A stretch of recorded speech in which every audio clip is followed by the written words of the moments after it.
আসসালামু আলাইকুম, আশা করি সবাই ভালো আছেন। আমার লাইফের প্রথমবার আমি এরকম একটা জিনিস দেখলাম।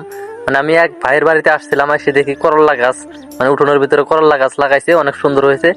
আমি এর আগে কখনো এরকম জিনিস দেখি নাই। আপনারা জাস্ট একটু দেখেন, মানে বাসায় ডিম দিছিল 3টা। অনেক সুন্দর একটা ছোট্ট পাখির বাসা। সবাই ভিডিওটা শেয়ার করে দিন প্লিজ, সবাইকে দেখার সুযোগ করে দিন। এরকম জিনিস কিন্তু কখনোই দেখা যায় না, মানে সহজে দেখা যায় না। আপনারা শেয়ার করে দিন প্লিজ।